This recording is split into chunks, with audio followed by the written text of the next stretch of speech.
everybody. We're here today with Dr. Andrew Kirschner. He owns a solo practice in Ballackinwood, Pennsylvania, and we're going to ask him a couple of frequently asked questions about coronavirus. Obviously, it is a very relevant topic in the healthcare world right now, and we're going to get a little bit of insight from Dr. Kirschner.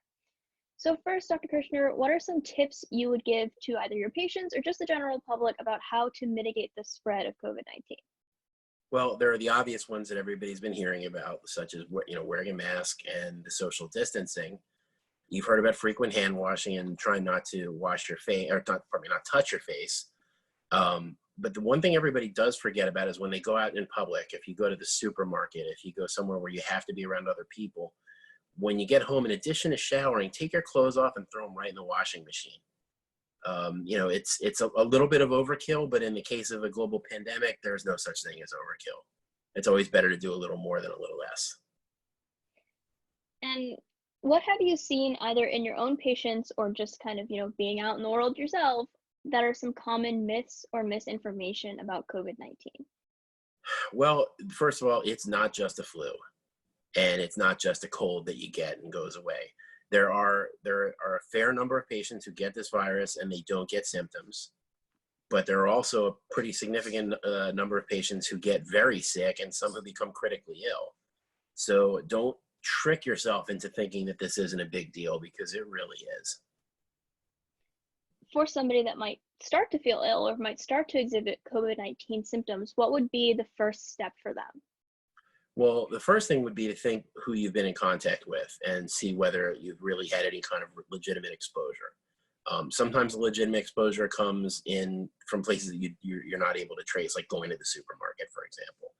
I keep using that as the example because that's the one thing a lot of people can't avoid.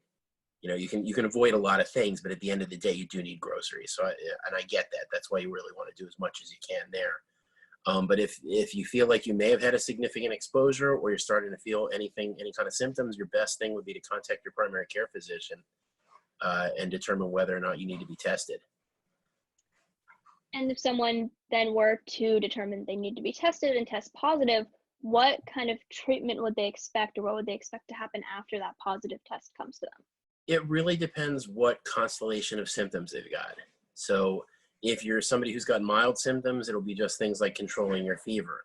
If you're one of those people that develops the significant cough, then it's time to start talking about controlling the cough. And then heaven forbid it's somebody who progresses to the point where they have difficulty breathing and are not managing well. That's when we have to talk about the possibility of hospitalization.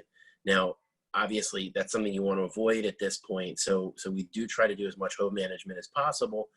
But with this particular illness, it's pretty likely at some point, you're going to have patients, as a physician, you're going to have patients who will wind up in the hospital.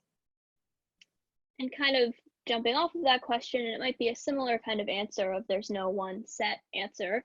But if someone does test positive, how long should they expect to be in self-isolation? Is there kind of a timeline of how that works and how they know it's safe that they're no longer a positive test? Something like that. That's a really complicated question. So I'll give you the simplest answer I can give you. The simplest answer I can give you is if you're positive and you're symptomatic, you can use the symptoms as a guide to tell you where you are in the illness. The patients that I've had that have been sick for 6 to 8 weeks. I mean, this doesn't go away quickly. The asymptomatic ones, really, you want to just look for whether or not they have a low-grade fever and when that goes away. Now, that being said, if you come up with a positive test, you should really quarantine. Even if you are asymptomatic, you can spread the virus. You can give this to other people. You can give this to strangers. You can give this to people you care about. So stay home, and if you do have to go out, make sure you're wearing a mask. I have thrown my positive patients a few actual medical grade N95 masks because I think it's better for them and the people around them. Some of them are able to isolate, but some of them live with other people and there's no option for them to move out, So you basically have to do everything you can. Yeah. Well, thank you so much for taking the time to answer these questions about coronavirus today. And finally, for anyone watching, if they want to learn more about you or your practice, what's the best way for them to do so? They can get in touch with me through my website, which is linked on the video. or they can contact my office manager, Turquoise, at 610-617-9355. Perfect. Thank you so much. Thank you.